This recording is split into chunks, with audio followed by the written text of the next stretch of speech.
नमस्कार. माझ्या आईचं नाव आहे सरोज कुंभकर्ण. या दिवाळीच्या आधी यांच्या प्लेटलेट आणि HB कमी झाला होता. आम्ही मग सरांकडे आम्हाला मेडिकल हॉस्पिटलला आम्ही ॲडमिट झालो दिवाळीच्या दिवशी. त्याच्यामध्ये मग प्लेटलेट का कमी आता आहे त्याचे रिपोर्ट वगैरे केले आपण बोन मॅरो.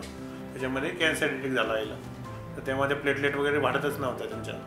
HB पण वाढत नव्हता. दर 1 दिवसाला 2 दिवसाला HB वगैरे लावत होतो आपण. प्लेटलेट पण लावतो आपण दर 1 दिवसाला 2 दिवसाला लावत होतो. नंतर त्याच्यामध्ये हळूहळू प्रोग्रेस होत आता तब्येत आईची 30 दिवस झाले आहेत. तर आता तब्येत एकदम व्यवस्थित आहे. तर मंत्री सरांनी प्रॉपर ट्रीटमेंट करून व्यवस्थित आम्हाला म्हणजे मार्गदर्शन वगैरे केलं.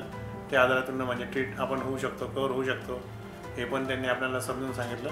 मग आता ते रिझल्ट दिसतो आहे आपल्याला. आई आता चालता फिरता आहे. BP पण स्टेबल आहे आईचा आणि तब्येत एकदम चांगली आहे. आता आज त्यांचे डिस्चार्ज होणार आहे 30 दिवसानंतर. तर स्टाफ वगैरे पण एकदम दवाखान्याची खूप सपोर्ट झाला आम्हाला. हायजीन पण खूप मेंटेन आहे दवाखान्याची. बाकी सगळ्या सुविधा एकदम व्यवस्थित आहेत. बस सरांचे खूप खूप धन्यवाद. माझं नाव प्रवीण कुंभकर्ण. माझ्या आई आहे सरोज कुंभकर्ण.